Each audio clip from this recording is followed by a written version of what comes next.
Dr. Liu Tai-Ke, Chairman of Advisory Board of the Center for Livable Cities. Let's get the opening comment from Dr. Ma Jun, please.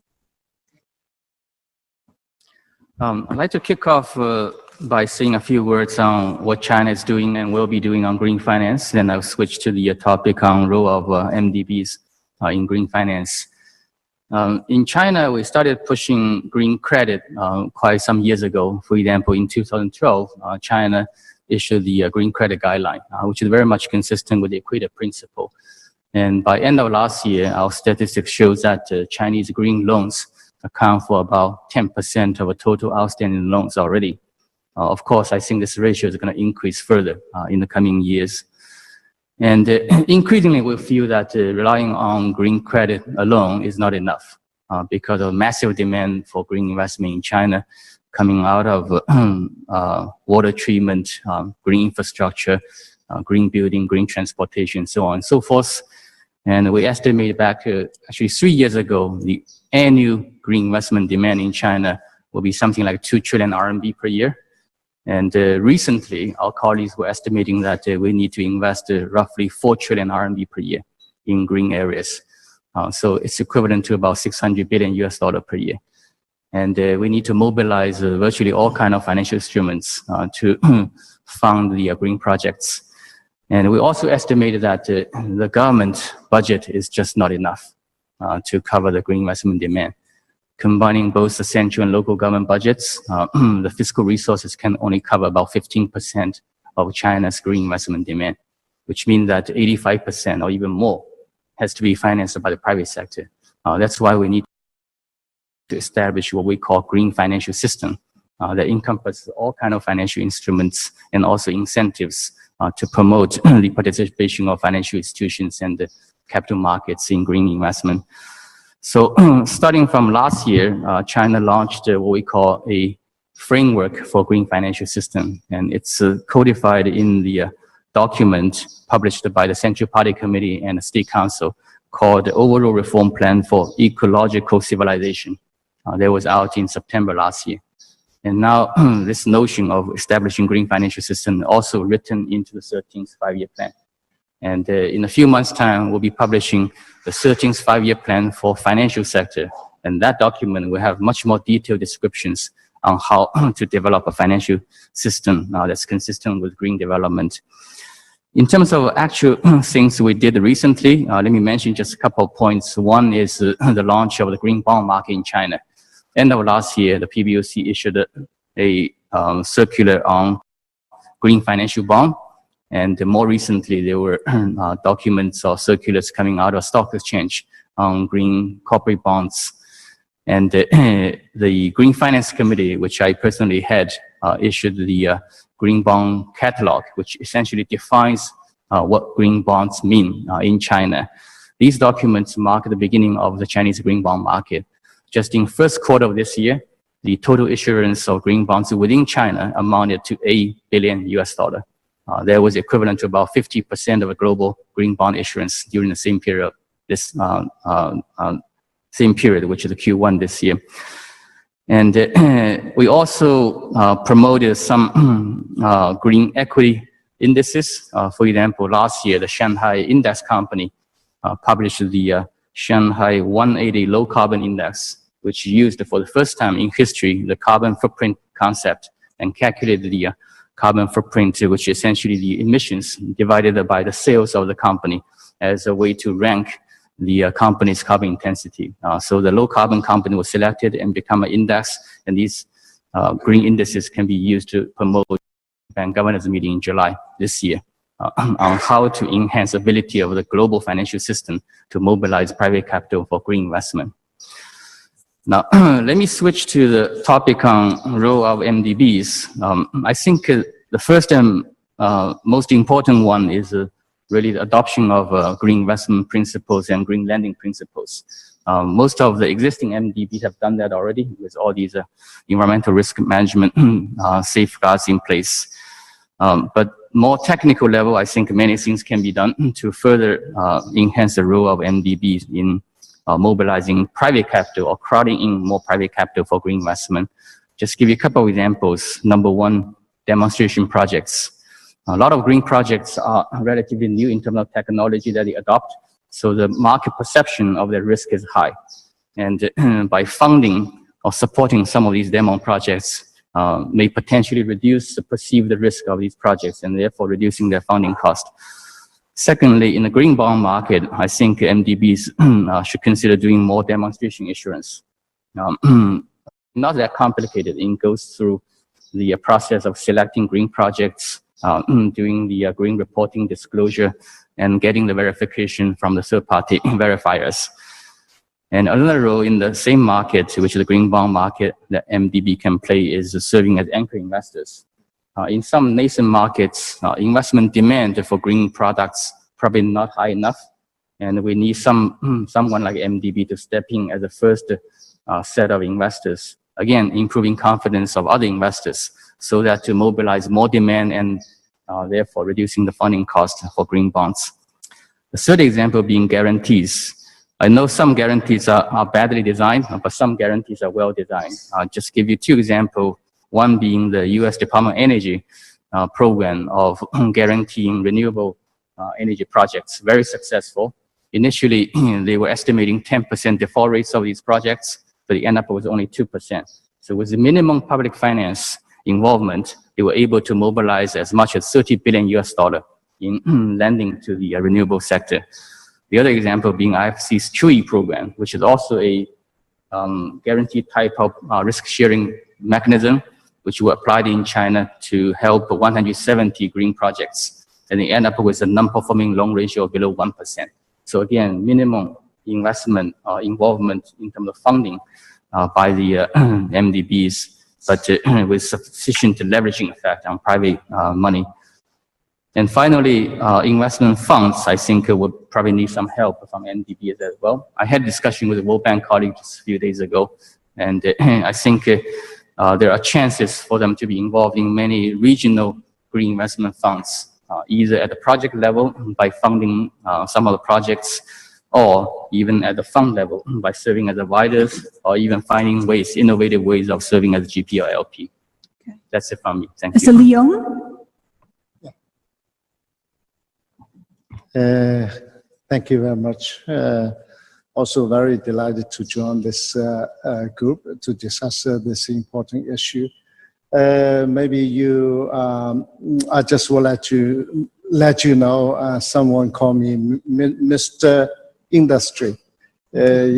You'll feel very strange because I spent almost all my life in the financial sector. Now I pick up a job as DG of UNIDO, United Nations Industrial Development Organization. It's a very interesting job, also very challenging. Talk about the industry, we all know the footprint of industry. Maybe it was not very good reputation, but it is importantly that 33% of emission actually from this sector. But when talking about infrastructure financing, I really believe that UNIDO is closely related to this. We all know the SDG adopted last year. 17 goals, number 9 is inclusive sustainable industrialization, infrastructure, and the innovation. So here, it's really important to promote infrastructure for any country. Would like to move ahead with economic growth and job creation. However, when we look at the infrastructure, of course, I learned some new data that 50% of the emission related to the infrastructure. This is a very big amount of GHG. Now, I believe that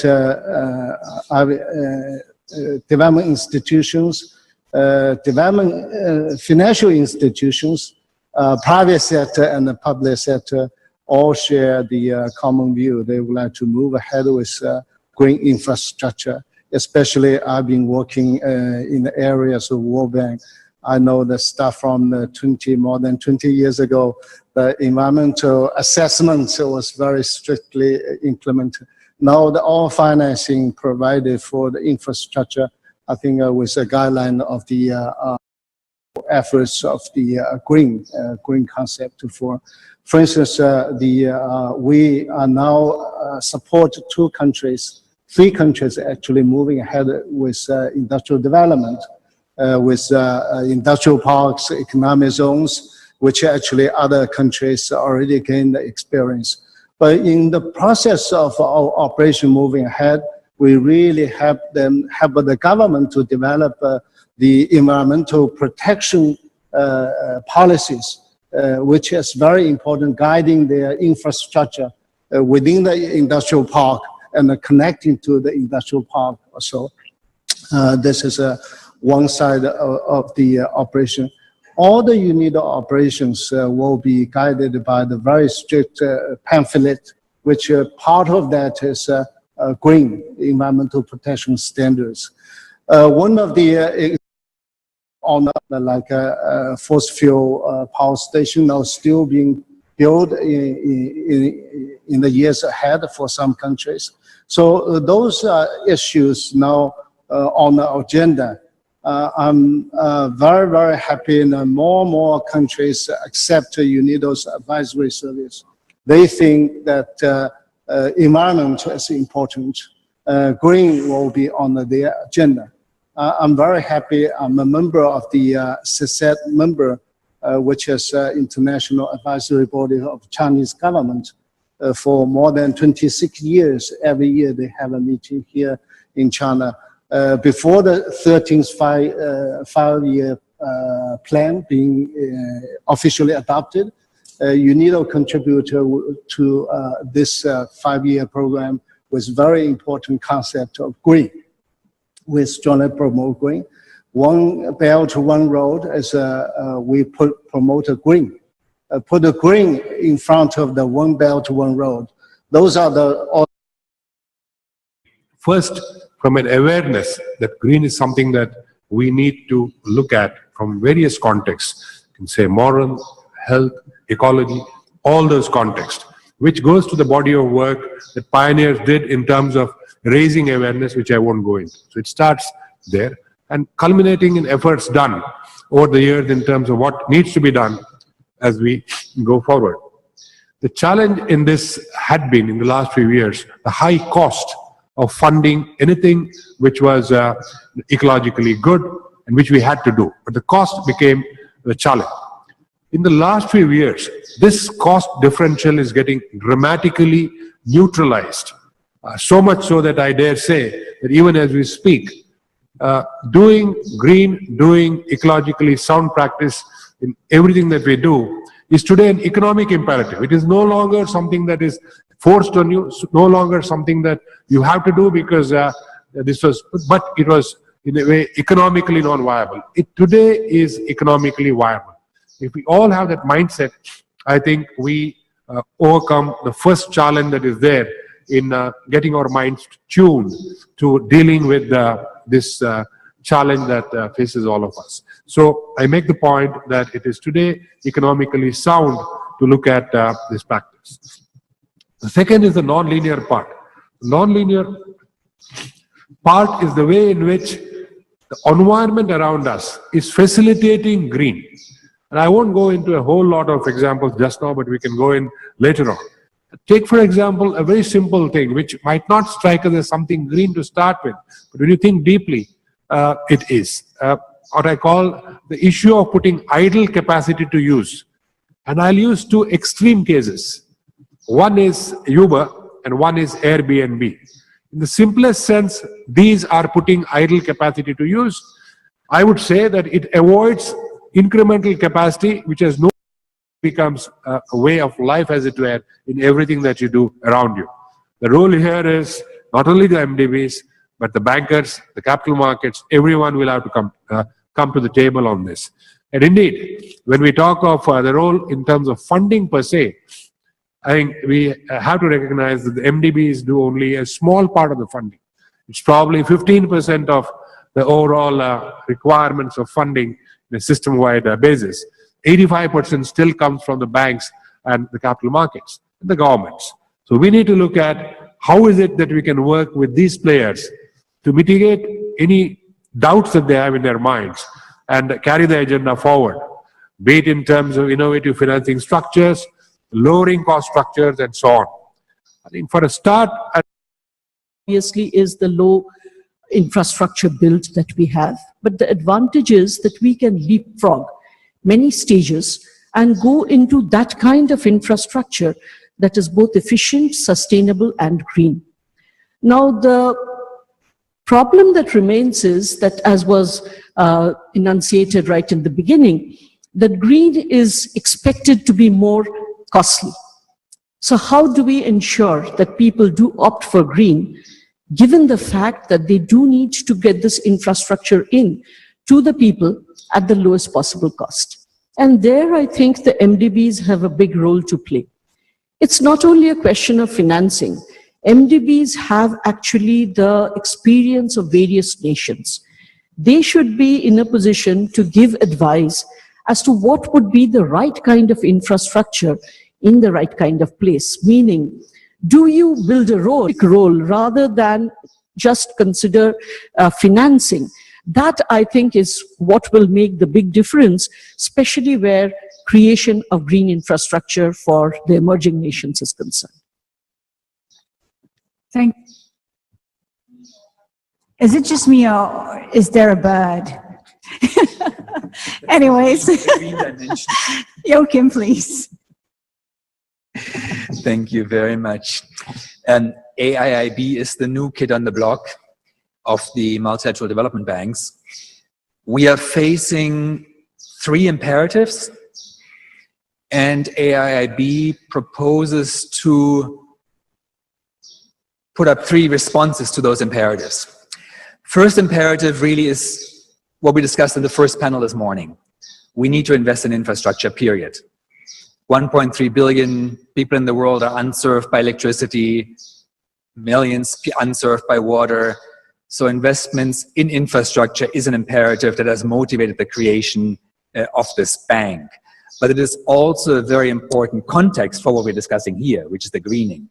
But that investment in infrastructure is absolutely essential, whether it's catching up to situations where infrastructure is a bottleneck to development, where cities and villages don't develop because there's no access to electricity, or whether it is infrastructure-driven development, where infrastructure paves the way for growth and development. So first imperative, invest in infrastructure. Second imperative, green growth. The world community has recognized that development that isn't sustainable isn't really development. The world has recognized that if development causes climatic disruption, floods, droughts, the cost of those disruptions are much larger than the cost of tackling the sources of climate change, to name the largest environmental threats at the global scale. Countries have recognized that local pollution threatens development, that air pollution kills people, and therefore needs to be tackled at the national or local level. So second imperative is we have to support green growth. The third imperative is we have to make infrastructure green. It's a fantastic opportunity, almost historically, to build a green mandate into the DNA of a new development bank. That's pretty unique. The timing is just rather historic. So what can we do to together put green into the DNA of the institution? Of course, you've heard how President Jin has always talked about green, clean, lean. So it is already in the discourse. But what does it mean in terms of developing our strategy? One, it is, of course, the basic business model of a development bank, which is leveraging its own capital to make capital available at a relatively affordable cost to investors, to member countries. That in itself is a contribution to the agenda, because it allows investments, it allows the renewal of the capital stock, allows the adoption of new technologies, and facilitates the transition toward green infrastructure. Through our own capital, a priority for green infrastructure investment, and really want to call on all of you to work together with us, because we are creating this. We're creating this strategy, we're creating this bank, and I think our intention and firm commitment is to build green into the very, very fabric of this bank and work together with all stakeholders on that. Kelvin, please. Thank you very much. And thank you. First of all, I'd like to say that when I heard that I was invited to this panel, I thought cheekily that I should call my boss and say, could you promote me to King of Greenpeace for about an hour? Because I'm surrounded by so many people with understanding. And typically in these places which are far, far away from knowledge centers and so on, what happens is that you tend to go for the quickest way to develop the economy, which tends to be largely resource intensive. And I think one of the key things infrastructure can actually bring to parts of China and the rest of Central Asia and the rest of the developing world is infrastructure that not only is obviously green in terms of its costs, but also green in terms of its operation, and green in terms of the future potential of that asset. What you don't want to have is to build stranded assets that respond to a particular market incentive because of commodity prices, but don't make sense over the entire lifespan of, Mr. Joachim has mentioned, that also follows that intent as well. Because it's one thing to say, this is what we're not going to finance. It's another thing to say, Mr. Country and so forth, based on your commitments in Paris, here are the projects that we were interested to fund from an energy strategy perspective. So that's the first thing I would say. The second thing I would say is that we all know that the NGOs and, in some sense, financial sectors, we come from different worlds, different cultures in some ways. So it's great that I've been invited to speak. But what would actually be really helpful for this to be a long-term partnership is what we call a public and information protocol, which will allow a formal process in which exchange information can happen in a systematic way. We talk a lot about green lending guidelines and so forth. These need to be living guidelines. They need to reflect new information the NGOs and civil society can bring to the table. Mr. Kamath, you mentioned earlier to me that we are the spirits of the earth and so on. We would love to be able to continue a spirited conversation with banks. To me, that we are the spirits of the earth and so on. We would love to be able to continue a spirited conversation with banks. I guess the third thing I would also mention is that already we have the opportunity now to talk about these things. The bank has already announced 4 projects. One of those projects will be in Tajikistan, which is a country which has pronounced that it is susceptible to climate change. So to what extent is the infrastructure actually going to be affected by climate change? And also with respect to these projects, to what extent is the operation of those projects going to lead to green growth in the future? So it's not just a cost issue, but also operations issue. With that, I'll end my comments. Dr. Liu, please. Well, thank you for your invitation. I'm basically an architect planner, so I'm going to speak about green infrastructure from that point of view. I would like to say that when in Singapore, a community which are originally extremely poor to actually become better educated, of course have better living environment and have jobs, and then they become good workforce, they'll push the economic growth. In fact, in Singapore, with all this kind of arrangement, we hardly ever had to borrow money from the banks. I'm not saying that the bank is not important, but I'm just saying that if we look at the provision in infrastructure as a suite, not as individual items, I think bank like AIIB, after in industry 1 or 2 big loans, probably later the community will just go on by itself. I'm hoping that by doing so, the money that all your banks have can stretch further to solve the problem of the world. And why is it so important? Because I just realized a couple of years ago that 60% of the world population live in Asia alone. And we are still at a... For greener projects for the future? I normally treat the word innovation with great caution because innovation tends to suggest trying something new but not tested. Actually, in this world, particularly in the area of infrastructure, there have been a lot of accumulated information and technical skill. And personally, I would say, try to be as much down to earth as possible, particularly in infrastructure. In some other things, maybe innovation may be a little bit more relevant. And I want to, I'm so glad that you give me this opportunity to say so, because that's very important. So just now, when we talked about, when I talk about a suite of infrastructure, it means a collection of related infrastructural investment so that it creates a kind of augmented effect for the society. I would like to just add one more point. And this is maybe totally wrong because I've never got anywhere near a bank except today. So,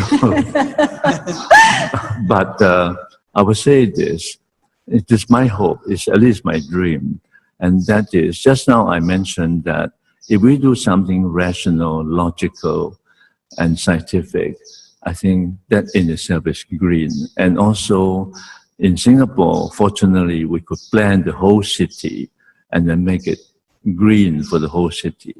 But in other societies, that may be too tall an order. Maybe we could ask to plan for a smaller community, but do it in a totality. And since the bank is lending money to that kind of community, I'm hoping that money can persuade the local community to do the right things. Because once you show the local community a successful story, hopefully the people would, certainly the people themselves on the land would certainly wake up to the fact that their poor, backward community can actually be very world-class. And I think that will have a very healthy spin-off effect for the rest of the community. Maybe I just would like to add one point. It's about the innovation, technology advancement in this world. It moves so fast. I actually learned lots of information, very encouraging.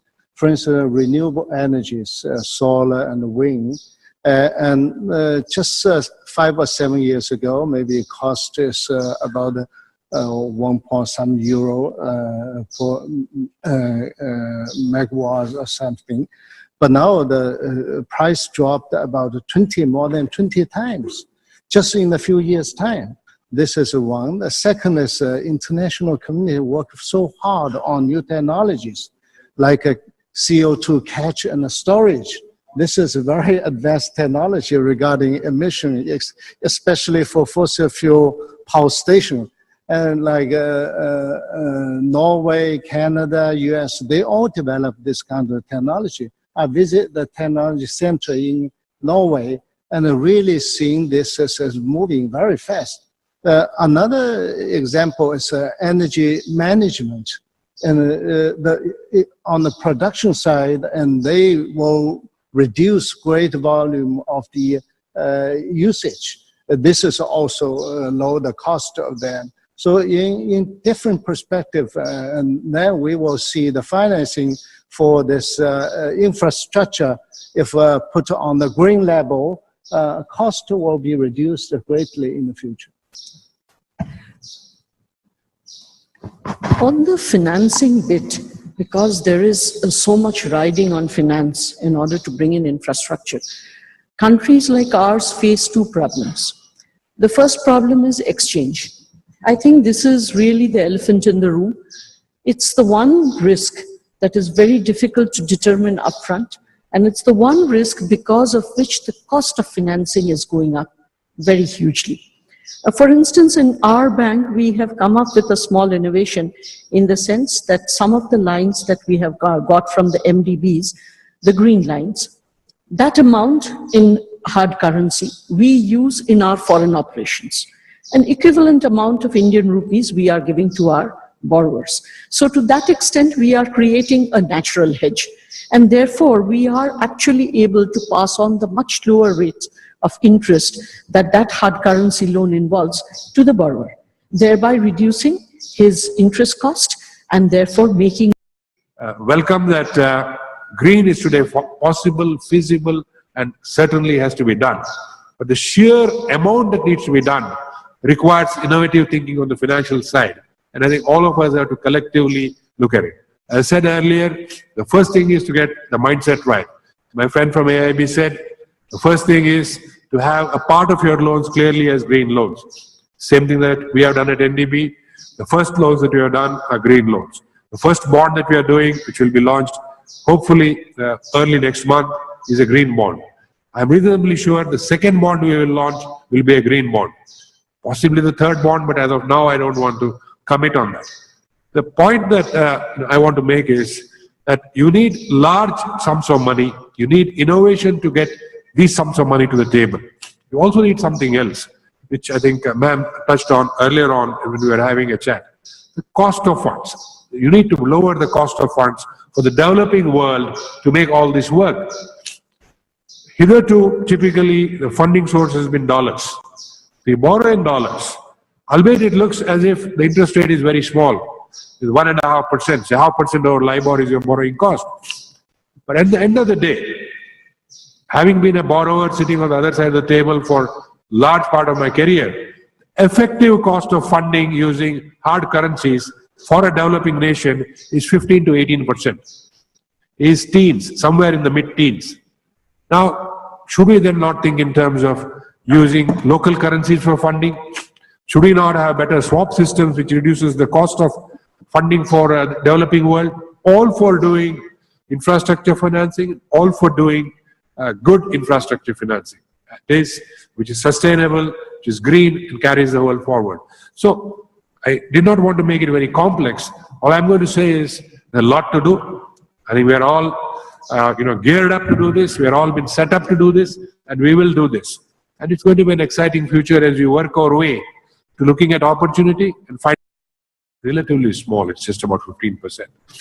So I think as we go along, what we might need to think of is how do we make that contribution more effective? There are a few ways in which we could do that.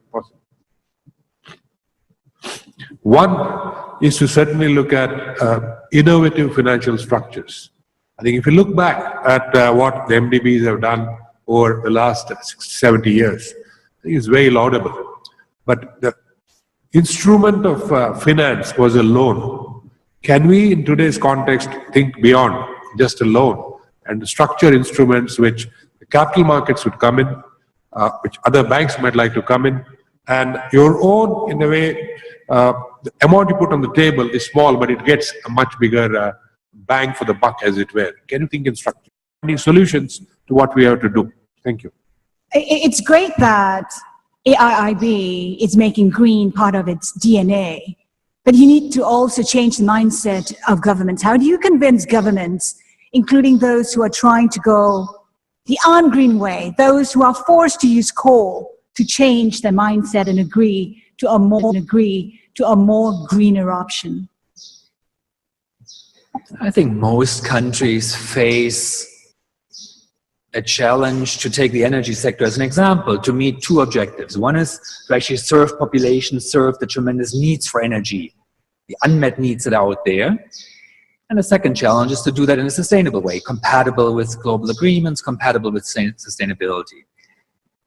Countries like India, Indonesia have very little choice but to go back to the option of coal because there's an urgent need to provide energy for its people.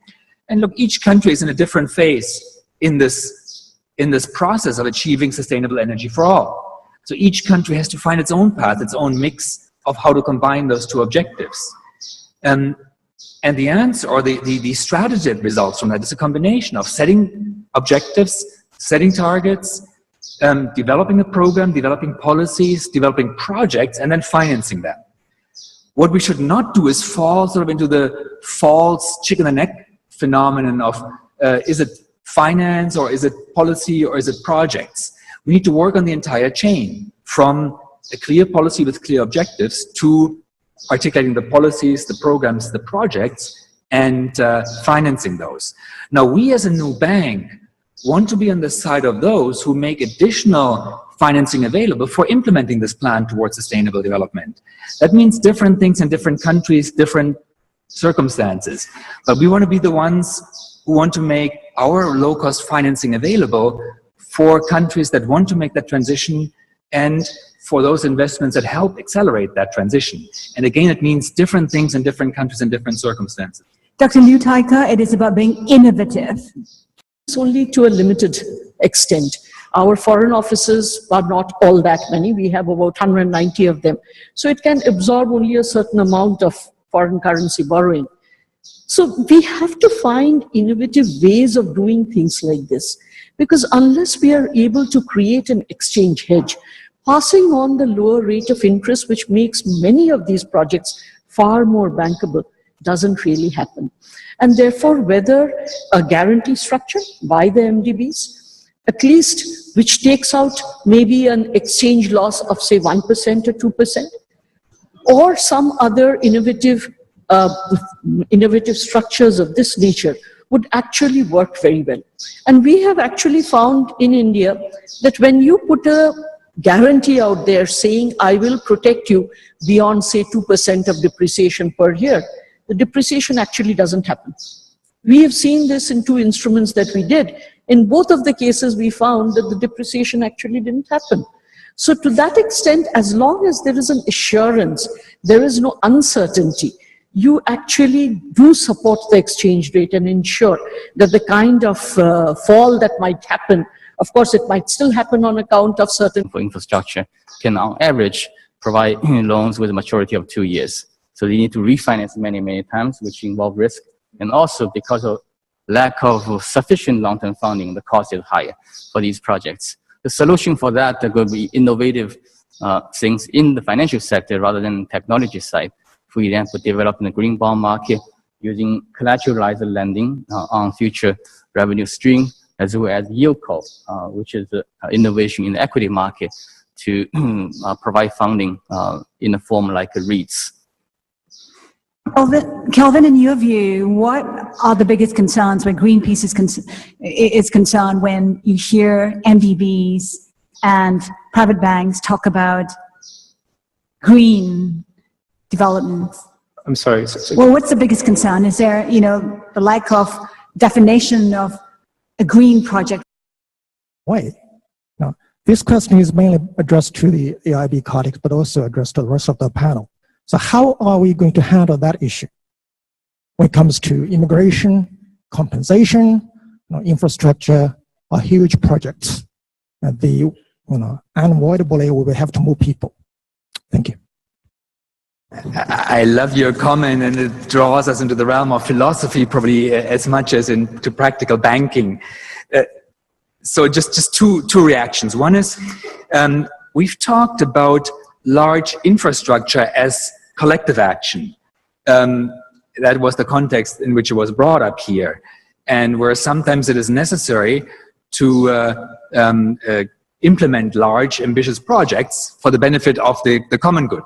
But let me emphasize that especially the green aspects we're discussing here are very much about collective action. In fact, environmental concerns, almost by their definition, are about public goods and how to ensure that we can actually protect the environment for the public interest over the actions of individuals. So I just want to sort of emphasize the two dimensions of public interest here. Second reaction, in this session, we learned that how that green options are becoming more economic. So I would like to know that the fact remains that in our current world, fossil fuel industry is still being subsidized, and that new fossil fuel investments, including in coal, is still being undertaken. What's still being subsidized, and that new fossil fuel investments, including in coal, is still being undertaken. What role does the AIIB see as an enabler of financing and enabler of attracting private investments to change these incentives in non-sustainable, industries? Thank you.